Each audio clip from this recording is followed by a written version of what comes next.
Let's Mike Career.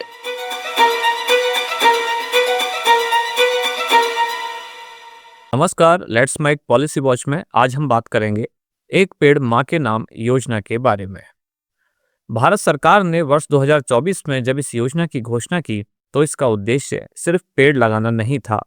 यह एक भावनात्मक पहल थी, हमारी माताओं के सम्मान में एक हरित समर्पण। देश भर में तेजी से हो रहे शहरीकरण, जलवायु परिवर्तन और वनों की कटाई को देखते हुए यह आवश्यक था कि हर नागरिक प्रकृति से जुड़ाव महसूस करे।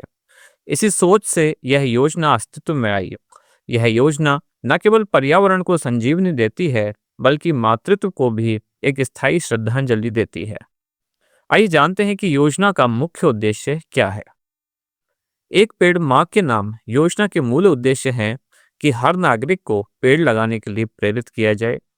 हर पेड़ को एक माँ के नाम समर्पित करना, चाहे वे जीवित हो या फिर दिवंगत हो। पर्यावरण संरक्षण को व्यक्तिगत भावनाओं से जोड़ना, हर गांव, शहर और कॉलोनी में वृक्षों का जाल बिछाना, माताओं को सम्मान देने का एक नया और अर्थपूर्ण तरीका बनाना। सरकार मानती है कि जब कोई कार्य भावनाओं से जुड़ा हो तो उसका पालन स्वाभाविक रूप से किया जाता है। यही इस योजना की सफलता का मूल मंत्र भी है। अब जानते हैं योजना की घोषणा और उसका क्रियान्वयन। इस योजना की घोषणा भारत सरकार के पर्यावरण, वन और जलवायु परिवर्तन मंत्रालय के द्वारा की गई थी। वर्ष 2024 के विश्व पर्यावरण दिवस यानी कि 5 जून को प्रधानमंत्री द्वारा इसकी औपचारिक रूप से शुरुआत की गई। इस योजना को राष्ट्रीय, राज्य और पंचायत स्तर पर लागू किया गया है। अब जानते हैं योजना का मुख्य क्रियान्वयन तंत्र। पंचायत स्तर पर नोडल अधिकारी इस योजना के क्रियान्वयन के लिए नियुक्त किए गए। स्कूल, कॉलेज, स्वयंसेवी संगठनों और महिला मंडलों को इनमें जोड़ा गया।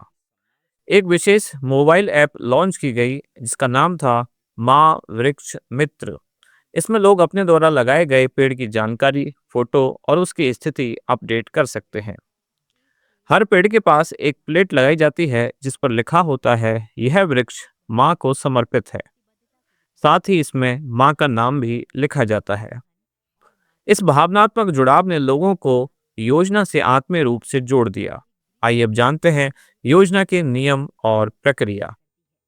एक पेड़ माँ के नाम योजना में भाग लेना बेहद सरल है। आइए जानते हैं कि इसकी प्रक्रिया क्या है। इसके लिए लोगों को वेबसाइट या ऐप पर जाकर अपना पंजीकरण कराना होता है। साथ के साथ इसमें पेड़ का भी एक चयन करना होता है। वे जिस प्रकार का पेड़ लगाना चाहते हैं, जैसे कि पीपल, नीम, आम, अमरूद, गुलमोहर, इस तरह का कोई भी पेड़ जिसे वे लगाना चाहते हैं, उन्हें उसका चुनाव करना होता है। इसके बाद नंबर आता है स्थान का निर्धारण। पेड़ जहां लगाया जाएगा यह तय करना होता है। यह स्थान सार्वजनिक पार्क, स्कूल का प्रांगण, निजी खेत या पंचायत द्वारा तय की गई भूमि हो सकती है। इसके बाद नाम तथा व्यक्ति को समर्पण। पेड़ किस माँ के नाम समर्पित है उसका पूरा विवरण देना होता है, जैसे कि उनका नाम, जन्म का वर्ष और साथ ही अगर आप कोई भावनात्मक संदेश लिखना चाहते हैं तो वह भी आप इसके साथ लिख सकते हैं। पेड़ लगाना आसान है लेकिन उसकी निगरानी बड़ा मुश्किल काम है। इसके बाद इस योजना में जो अगला पड़ाव है वह है इस पेड़ की निगरानी करना। पेड़ की बढ़त की निगरानी स्वयं व्यक्ति कर सकता है या फिर पंचायत इसकी निगरानी कर सकती है। इसके बाद सरकार के द्वारा एक डिजिटल माँ सम्मान वृक्ष पत्र दिया जाता है जिसमें पेड़ और समर्पित माता का विवरण लिखा होता है। आइए अब जानते हैं कि योजना के सामाजिक और भावनात्मक प्रभाव क्या क्या हैं। इस योजना ने समाज के हर वर्ग में गहरी छाप छोड़ी है। मातृत्व का सम्मान हुआ। कई लोग जो अपनी माँ को खो चुके हैं उन्होंने आंसुओं के साथ पेड़ लगाया और कहा कि अब मेरी माँ हमेशा जीवित रहेगी। इस योजना में बेटियों ने भी पहल की। हजारों बेटियों ने इस योजना में भाग लेकर समाज को दिखाया कि वे अपनी माँ को हर रूप में पूजते हैं। बेटियों के साथ साथ पुरुषों की भागीदारी भी सराहनीय रही। पुरुषों ने भी बड़े उत्साह से अपनी माताओं को यह हरित उपहार दिया है। इस योजना के सफल क्रियान्वयन में सबसे बड़ी भूमिका है स्कूल यानी विद्यालयों की। शिक्षकों ने बच्चों को माँ के लिए पेड़ लगाने के लिए प्रेरित किया, जिससे नई पीढ़ी में भी पर्यावरण के प्रति जिम्मेदारी जागी। हर पेड़ में एक कहानी है, एक स्मृति है, एक भावना है, जब आप ऐसे किसी वृक्ष के साथ खड़े होते हैं तो आपको लगता है मानो वह वृक्ष आपको आशीर्वाद दे रहा हो। अब जानते हैं योजना के पर्यावरणीय लाभ। एक पेड़ माँ के नाम योजना ने न सिर्फ भावनाओं को हरा भरा किया, बल्कि धरती को भी हरित आभा से भर दिया है। लाखों पेड़ लगाए गए, जिनसे प्रदूषण में कमी आई, भूजल के स्तर में सुधार हुआ, स्थानीय पारिस्थितिक तंत्र को मजबूती मिली, जैव विविधता को संरक्षण मिला, शहरी हीट आइलैंड प्रभाव में कमी आई। एक अनुमान के अनुसार इस योजना के तहत अब तक 3 करोड़ से अधिक वृक्ष लगाए जा चुके हैं और हर साल 50 लाख से अधिक वृक्षों का लक्ष्य तय किया गया है। अब जानते हैं योजना के समक्ष उपस्थित चुनौतियां और उनके समाधान। हर योजना की तरह इसमें भी कुछ बड़ी बड़ी चुनौतियां शामिल हैं, जैसे कि कुछ लोग पेड़ लगाने के बाद उसकी देखभाल नहीं कर पाते, जिससे पौधारोपण कार्यक्रम तो बड़े जोर शोर से शुरू होता है, लेकिन बाद में देखभाल के अभाव में उनमें से बहुत कम पौधे जीवित रह पाते हैं।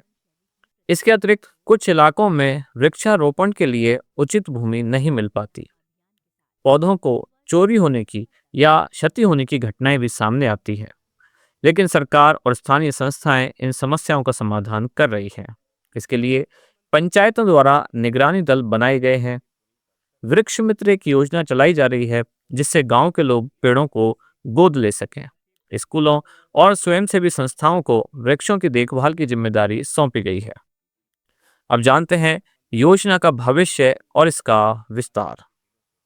भारत सरकार का लक्ष्य है कि 2030 तक देश के हर गांव में कम से कम 100 ऐसे पेड़ हों जो माताओं के नाम समर्पित हों। इस योजना को हरित ग्राम योजना, स्कूल हरित मेला और मातृवंदन परियोजनाओं से भी जोड़ा जा रहा है। इसके अंतर्गत हर गांव में माँ वृक्ष वाटिका बनाना, स्कूलों में माँ वृक्ष प्रतियोगिता कराना और वन महोत्सव में विशेष माँ सम्मान रैलियां निकालना शामिल है। एक पेड़ माँ के नाम योजना न केवल हमारे पर्यावरण को हरा भरा बनाती है, बल्कि हमारे जीवन मूल्यों को भी पुनर्जीवित करती है। यह हमें सिखाती है कि माँ और प्रकृति दोनों ही जीवनदायिनी है और हमें इनका सम्मान करते हुए अपनी जिम्मेदारी निभानी चाहिए। तो आइए आज हम भी एक पेड़ अपनी माँ के नाम लगाएं और आने वाली पीढ़ियों को एक भावनात्मक और हरित भारत सौंपें। लेट्स माइक पॉलिसी वॉच में फिलहाल इतना ही। जुड़े रहिए लेट्स माइक के साथ।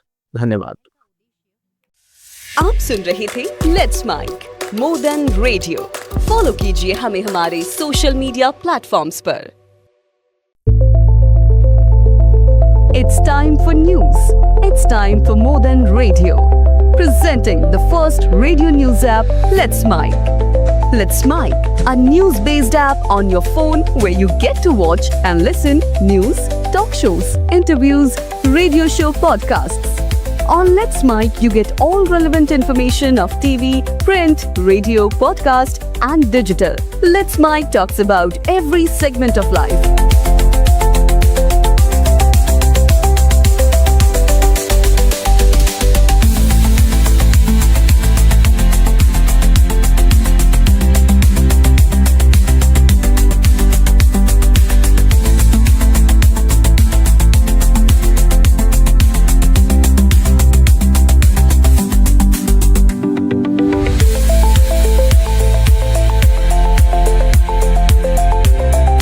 Download the app now from Play Store. Available both on Android and iOS mobile phones. Follow us on YouTube, Instagram, Twitter, LinkedIn, Facebook, Telegram, WhatsApp, Snapchat. Let's talk, let's connect, and let's mic.